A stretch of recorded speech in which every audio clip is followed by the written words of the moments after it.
All right, you guys. Hey, Marnese, how are you today? Hey, how's it going?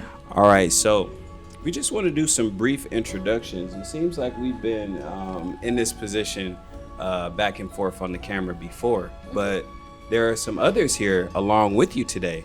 You guys want to do a couple introductions here and get us on the way? Well, sure. I'm Marnese Jackson. I am the Executive Director of the Midwest Decarbonization Coalition, and I will pass it to Maggie. Thanks, Marnese. Hey guys, my name is Maggie Heiser. I'm the Communications and Digital Marketing Manger here at the Coalition, and I'm based out of Ohio. Hi everybody, I'm Dana Gibson. I'm the administrative support here. I am based out of Pontiac, Michigan. Pass it over to Jacob. Hi, I'm Jacob Serfling. I'm the Director of Policy and Projects for the Coalition. I'm based out of Des Moines, Iowa.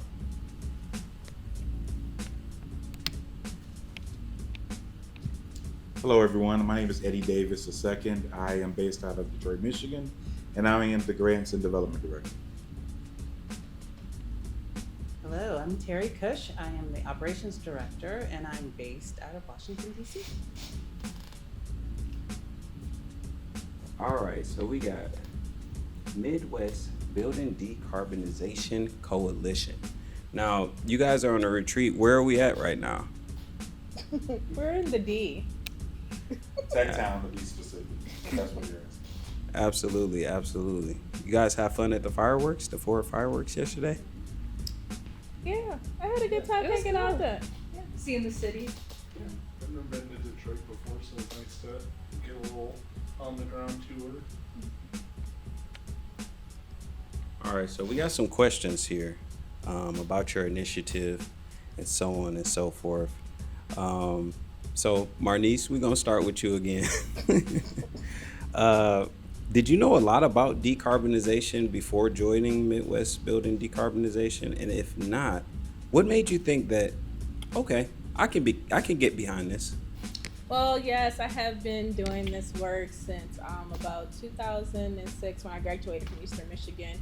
I landed my first job as a weatherization coordinator at a local community action agency in Oakland County.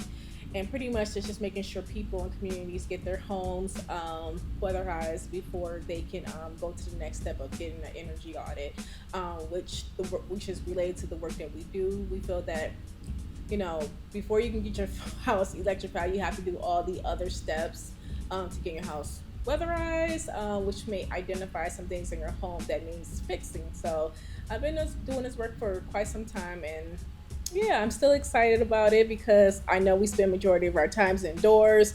I am a person that pays attention to my bill, so I do not like high utility rates. So that's that's a part of the work that we do. So I'm gonna pass it over to who want to speak on it. So I did not really know anything about decarbonization before I joined this, but as a Grants and Development Director, I've been doing fundraising for well over 15 years in a variety of different areas, from grassroots fundraising to campaigns to university setting fundraising. In each area I was in, I had to get caught up to speed on and educate myself on the topic area so that I could speak well of the work to folks who were looking to contribute to the project or the fund of what I was fundraising for. So I think having those transferable skills allowed me to come into the position, get caught up to speed really quickly, work together with my teammates on different things, sit in on different group meetings. It really kind of has been a ongoing learning process, but I really feel like, I'm there now and I'm kind of moving into this next phase of fundraising, full steam ahead. So. Yeah, so for me, I really did not know much about decarbonization at all. And I had a little bit of background working in communications for a more broad advocacy environmental organization. And so I think the opportunity of really diving into energy policy, which I think is known for being particularly wonky and kind of hard to understand, but using my communication skills to really make that something that people could understand and get behind and get into. And I think that's easier to do with something like decarbonization because, as Marnese mentioned, it intersects with our bills, it intersects with the health and the quality of the air in our home and just things that are important to people. So really kind of like breaking that down in a way that just allows people to think, okay, I can understand this and then I can get behind it was really appealing to me. Thanks so much for that, Maggie. I too was not familiar with decarbonization, so it's really interesting. It's a lot of knowledge behind it that goes along with it, but also because my daughter does suffer from severe asthma, it does affect me personally. So getting involved with it is interesting, knowledgeable, and it's great to share it out with other people too because it affects us all. So we all have been affected by carbon if we have different gas appliances in our home. So we can all relate to it. So it's just getting the word out so that people can understand what it is and how we can make a difference and change that. We can be very effective. I'm gonna pass it over to Jacob. I'm probably the one that's all the way on the other end of that spectrum where I was really familiar with buildings and building decarbonization prior to coming into this job. My background was on the technical and engineering side, doing building design and energy efficiency analysis, and I think I came from it more from a perspective of being really frustrated that I saw the work that I was trying to do or that peers that worked on buildings were trying to do, and we know we shouldn't be putting this type of fossil fuel technology in people's homes anymore, but we're still doing it because either the policy or the incentives or just contractors are used to doing it a certain way. We're all kind of standing in the way of doing what we needed to do. So that's what kind of drew me into the organization was needing to take a step back and like, okay, we got to fix this environment that we're operating in so that people can do the work that they're capable of doing to get us where we need to go. Absolutely. I think that segues great into the next question of how what initiatives you guys are taking to make yourselves different from other people operating in this same space. Yeah. Well, I can start, and I know Marnese has thoughts on this too, but I think Maggie kind of said that like this tends to be a space that's really wonky and technical and maybe not been made super accessible to people to even know what's out there or what they should be asking for, or you hear decarbonization and that's not maybe the easiest thing to draw a line to how that affects your day-to-day life necessarily. And I think a lot of the for those of us watching at home, could you kind of, in layman's term, what is decarbonization actually? Yeah, so think of all the things in your life that use energy, so the stuff in your home or your car and things like that. And decarbonization means if you're burning a fuel to get that energy, we want it to run on something else. And in most cases, that's going to be electricity that comes from some sort of clean source like wind or hydro or solar or things like that. So, for building decarbonization, we're specifically talking most of the time about what keeps your home warm in the winter and what gives you hot water when you want it in your home, right? And a lot of times that means we're burning gas or propane right in our homes. We know there's all sorts of climate and safety and health issues, why we shouldn't be doing that anymore. We have other better options available. How do we get that into more people's homes? So essentially, if I understand correctly, it is putting systems in place to provide us with better forms of energy and reducing our carbon footprint while also maintaining a healthy lifestyle. Absolutely. That's a great way to put that. Okay. Yeah. Okay. I think I'm getting it, you guys. Well, I'll turn it over to Marnese. I think like the main thing that I was trying to get at, that what makes Midwest BDC different is I think a lot of organizations that are doing good work trying to tackle this problem have thought of it as like a technical or scientific puzzle, And I think we really frame it as like, no, this is a justice issue. We're totally capable of doing this, but we're not doing it because the people who need the most help have the least voice in advocating for getting the resources they need to make that transition. You know, they just really want to put me on the spot. But yeah, you know, I feel like I should put Jacob back on the spot with the whole Reese's peanut butter cup analogy that he has. But for us, I think what makes us so different is that, you know, like he said, it's very technical, right? Talking about emissions, looking at the periodic table of all the stuff that we learn in science and chemistry class, but looking at it from a justice framework, because people who bear the brunt of all these issues that he mentioned and what Dana mentioned around having a gas appliance and not being able to switch over to electric appliances because they may not be affordable, or people who live in communities who may not be able to have access to the policies that we're trying to, you know, advance, are traditionally red line communities and who have been disenfranchised because of our historical systemic issues in America. So what makes us different is that we're able to bring people together to actually talk about it, to be advocates for themselves, and help give them that gentle push. Like, yes, you can do this. You can get in front of a government entity and say, hey, this is wrong. We need to switch to better, cleaner energy options. And for us, we provide those tools to help them do that, because we know that organizing from the bottom up is the way you have the real solutions, because people know what they want in their communities. The problem is that they're not at those tables to be the decision makers. And so with us, we have kind of been like a accountability hub to these different entities on especially the state level with our energy departments. Like, hey, you need to think about equity first, and what does the long-term liberation work look like? Because, you know, as Terry would say, or I think she said yesterday, you know, these issues aren't going anywhere. Climate issues aren't going anywhere. So we have to think about what is the end game? What does liberation look like? Right now, we're kind of playing the line of being safe and being peaceful, right?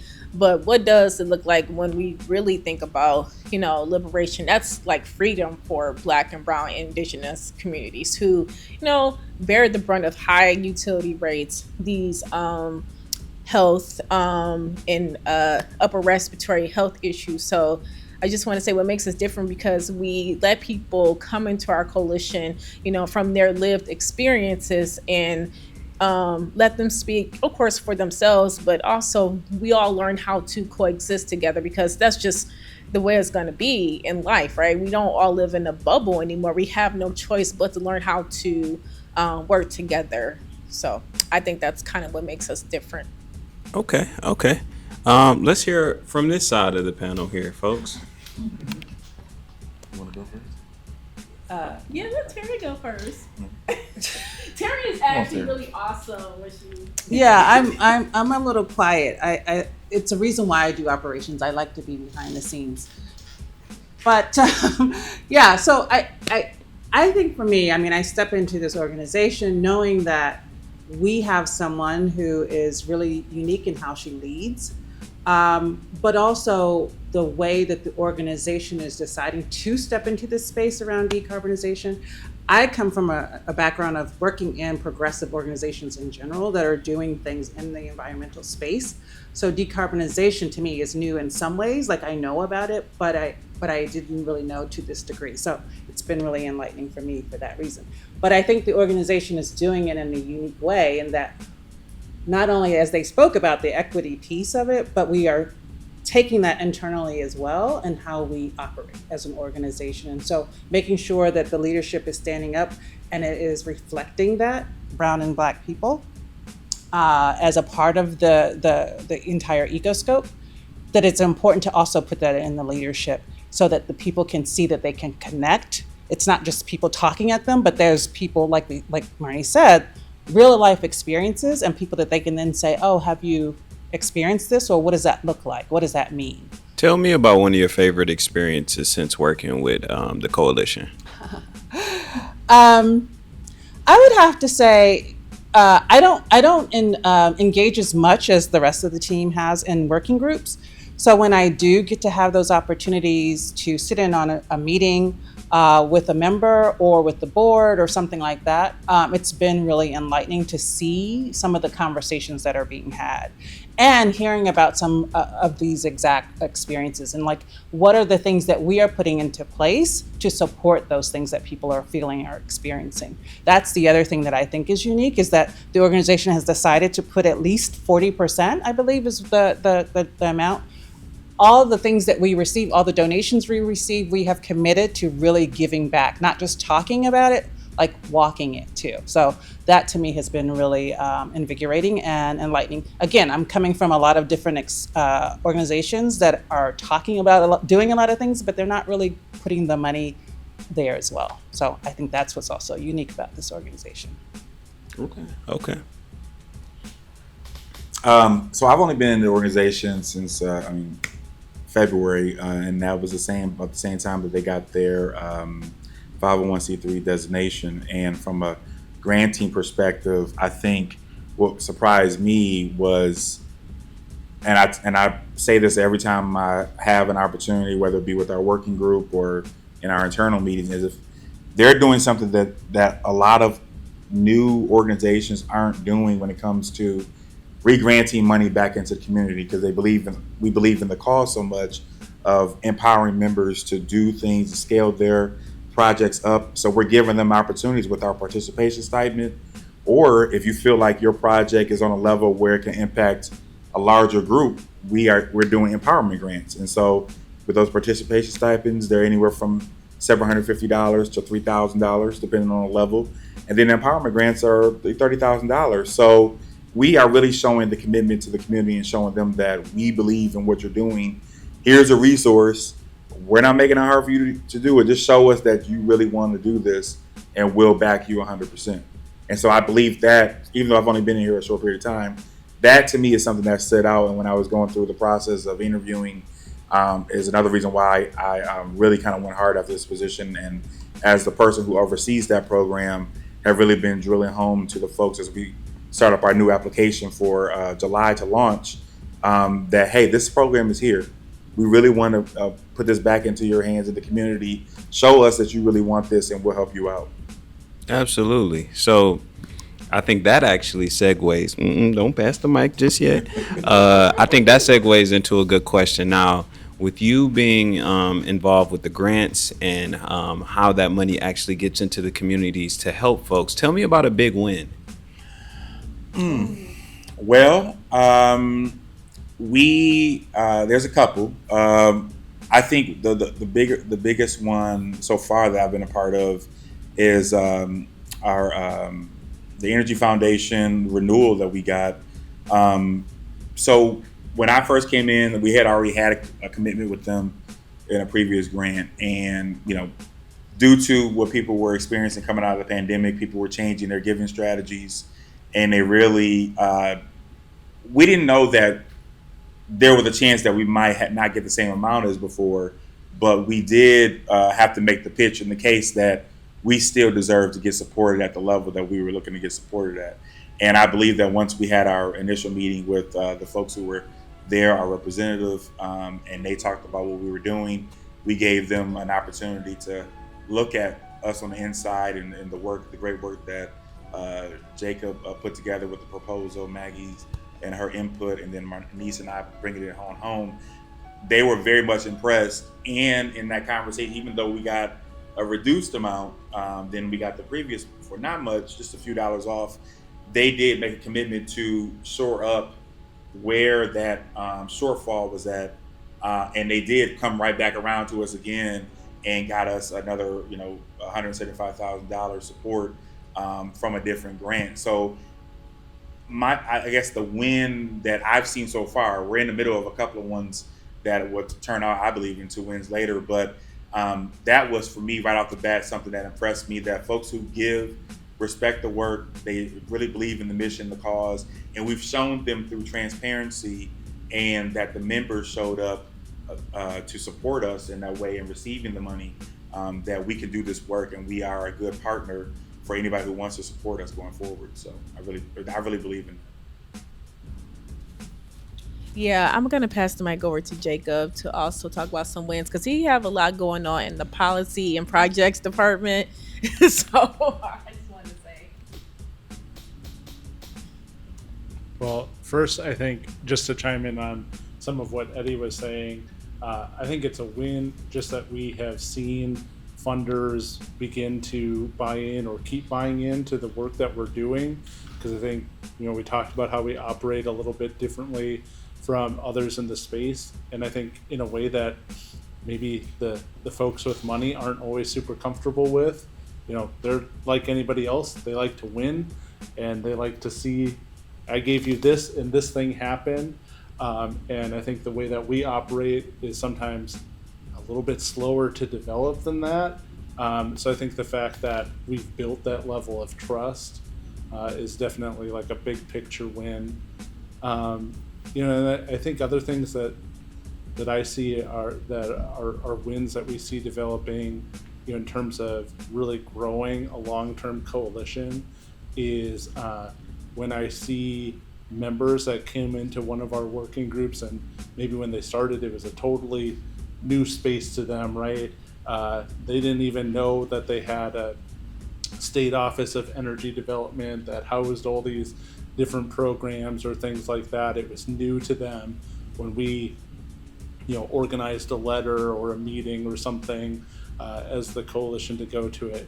And then a year later, I'm bringing things up during meetings and like, oh yeah, like we're in communication with that office now. They're telling me things that they're keeping track of and stuff like that. So I think I always consider that a win when I see our members, really taking ownership of some of that stuff when I knew it was something that was brand new to them, a year or 2 years ago.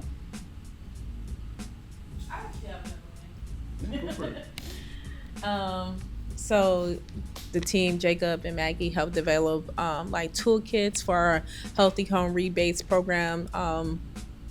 In the toolkits and the comments, they helped some of the members because we got grant funding for particular states, Michigan, Illinois, and Minnesota.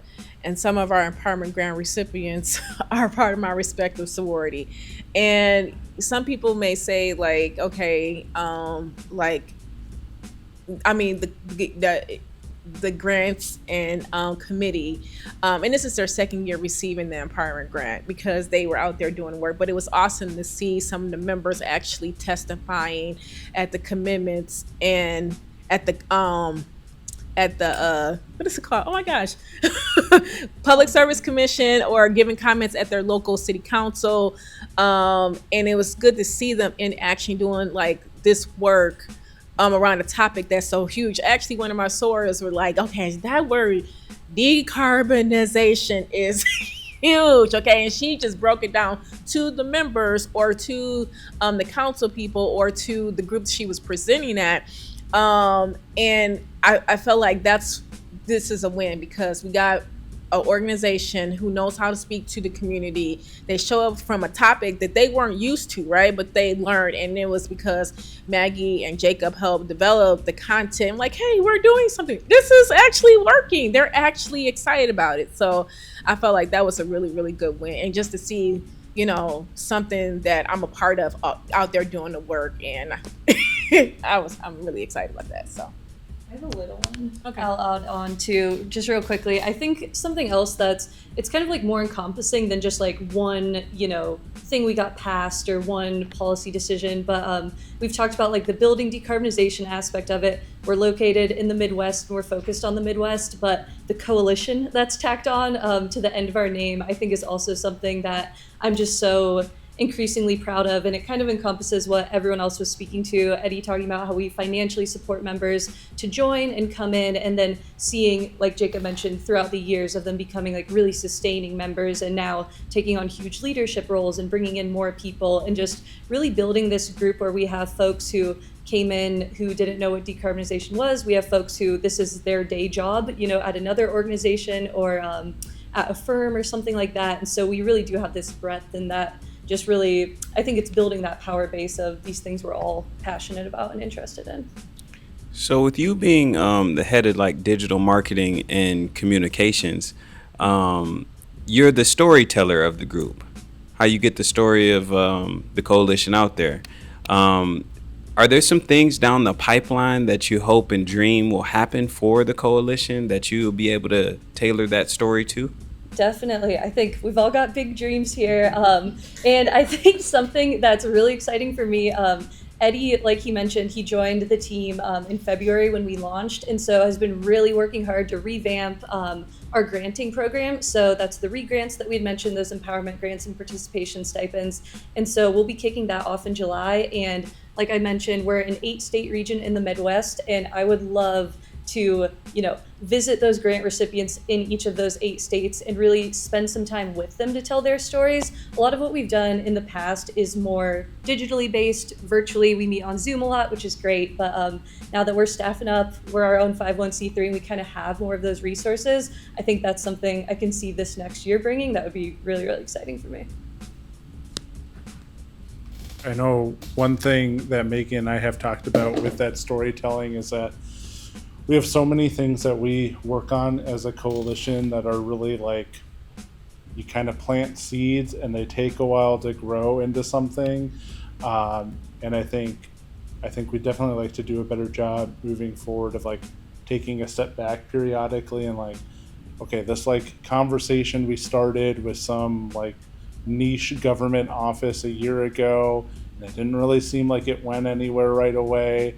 And then a year later, it's like, oh, actually, like they listened to what we said, and now we're, we have a foot in the door, and they're talking about how do we, incorporate or incentivize decarbonization in our program. And just, again, I think telling that story, I think our members that have been around for a long time get that this stuff just takes a while, which is frustrating at times. And I think that's a story that we can keep telling of like, it's worth investing in this stuff, even if it's like a long play to get to where you want to go, because it is going to pay off eventually in something positive. So Dana, in your admin role, I imagine that you interact with a lot of different people in different spaces within the coalition. Mm-hmm. What's your favorite part of doing this work? The learning aspect of it, because I'm pretty new myself. I haven't been here quite a year, so I'm learning as I go as well. And I also come in this role as a member. I'm on the member side and as an employee, so it's a really good transition. I've learned from both being a member and from being an employee, and I'm continuing to learn. So it's all good. I like to have fun with it. I like to learn. I like to share what I've learned, and just keep moving forward. What do we have here? Okay, so let's hear something about your passions outside of work. What informs you guys as people, as valued members of the coalition? And we'll start down here with Ms. Terry. What is the question again? Tell us just a little bit about yourself, your passions and hobbies outside of work. Okay. So yeah, that's a big question. Passions outside of work. So traveling, and if I ever get back to it, I would like to pick up my surfing again. Oh wow. So, but yeah, reading. I was excited to get another book from Marnese on environmental. It's a really great book that a person who's really deep in this space.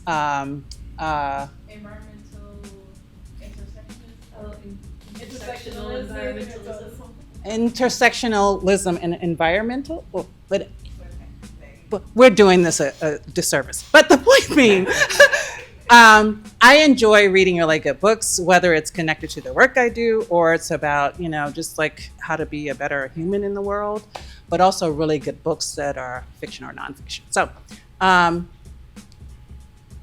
I think one of the other things I want to say is that part of what we are doing here too is a big thing for me. Like I love helping organizations find their way. And as you've heard mentioned quite a few times, is that we launched officially February 1st. And so part of what we've been doing is really taking time to build this organization.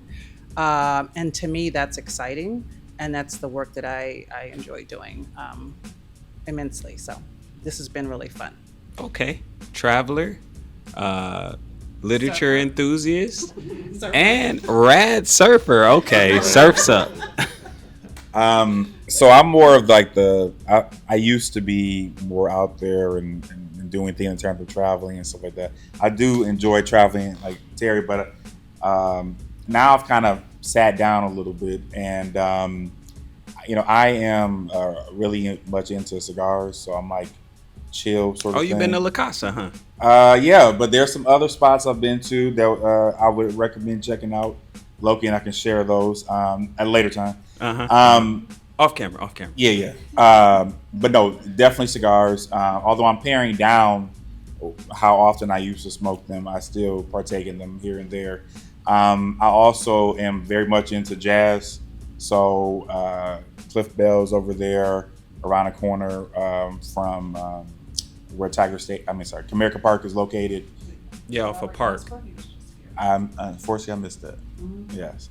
Yep, it's around the corner from Powell. Yep. So I go there. Also, when they have live jazz, I go and check those out as well.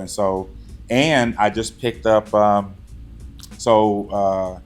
In middle school, I used to play the tenor saxophone. So I just picked up a alto sax this go around because I want to get back to learning to play the saxophone and want to get into jazz music.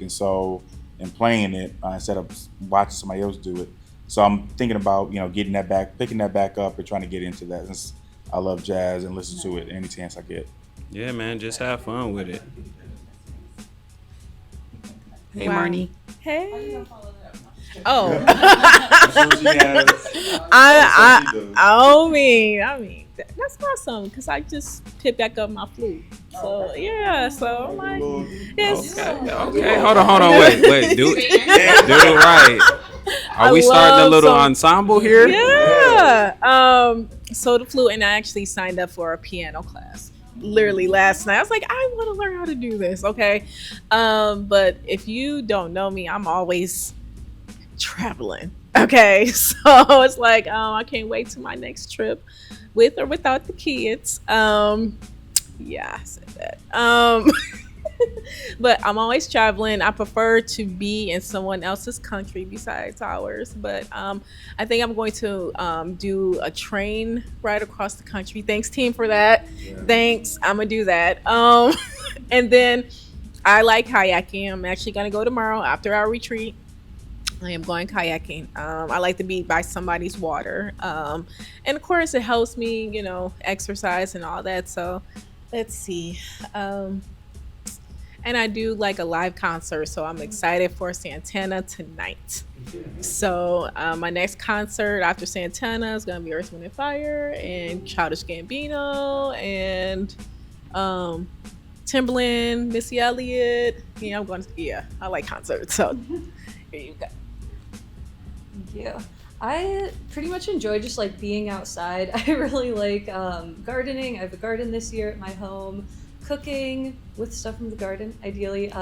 Trail running. I just did my first marathon in April, so that was a lot of fun. Woohoo! So, okay, wow, thank you. Up. So just being outside, like moving my body, being in nature, really love those things. And then live music too. I love the show on a lawn. So excited also for our concert tonight. But yeah, just getting out and being active, I guess.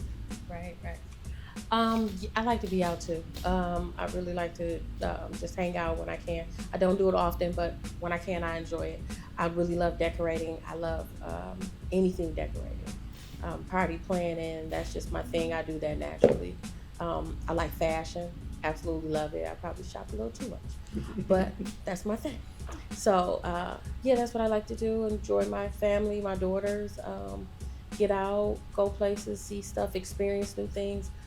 Foodie person. I like to experience new restaurants, all that good stuff. Just enjoying life. Yeah, I think I'm the the other parent with younger kids on staff, so that eats up a lot of my extra time. And I don't think I've picked up my trombone but like 3 times since college, but watch out for the Midwest BDC jazz combo, I guess. And then just getting out and seeing what's out there around Des Moines. Like, there is a Des Moines food scene, believe it or not. So there's stuff to go see. And then I'm a proud Iowa State marching band alumni, so I gotta follow my Cyclones during the football and basketball season for sure. Okay. Shout out to the coalition, man. It's been real exciting. Did anybody have any closing remarks? Come on, Prayers. Go for it, Marnese. Take us home. Take us home. Well, it has been a joy working with the team during our transition to being official and developing the coalition.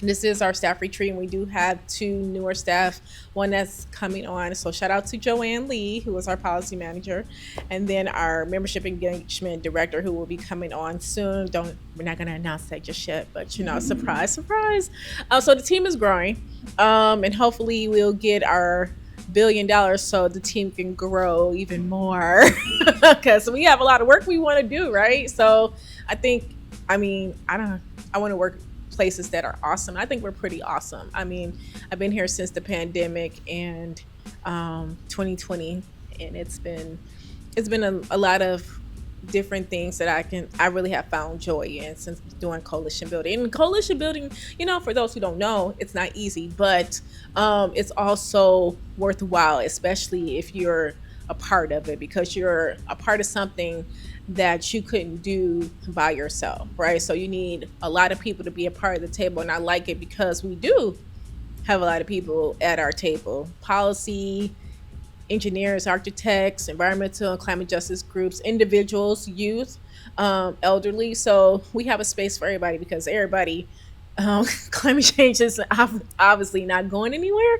So we spend majority of our time indoors. So things, this is a place to be. And plus we're fun, I think we're pretty. So I noticed, We're noticed fun. the common thread. Everybody seems pretty outdoorsy. So I'd like to see you guys do like a 5K together or something like that, or nature hike or something like that. Marnese. And I would love to follow you guys with the camera and document that experience, from a real live perspective. I probably could do it. I can probably. What I can do. Is that 1 mile? That's what I read. I can do 1 mile. That's what I read in track. That's all you get. 1 mile. The strongest 1 mile you get. Right. That's all y'all gonna get from me. But I will make sure I hand you guys the water on the way back. Look. Or the relay. I like that. Okay, a relay. Look, you gotta know yourself, okay? You gotta be honest with yourself, okay? I said a mile, isn't that enough for you guys? All right, Dana, look, this is gonna be a team effort, all right? Yep. I got the water. I didn't say I was not going to do it, okay? I did not say I was not going to do it. I'm just letting y'all know what my capacity is. They have those races where you can do is walk, run, skip. Maybe you can do one. You can do one of those. Imagine, y'all. Picture that Marnese skipping. Hey, look, they have options out there. So yeah, no excuse. We can do something. Hey, this ain't an excuse. I didn't say I was not going to do it. Okay, I'm just not going to do it at the full capacity. Y'all, have you did it yet, so lately? I ran a 5K. It's been like a couple years. Yeah. So Maggie gonna be training us all. We're gonna get a Rocky training montage going. I hope you're recording. We're gonna have you. We're gonna have you doing it. All right, man. Well, I think that's a wrap here. Thank you guys for having me. Thank you guys for doing the good work. And I hope you guys enjoy the rest of your stay. For those folks who aren't here or native to Michigan and Detroit, Make sure you get some good food. Make sure y'all see the good people. Make sure y'all go out to the riverfront. I know it was raining earlier, but yeah, get out there. We love you here in the Midwest, in the D especially.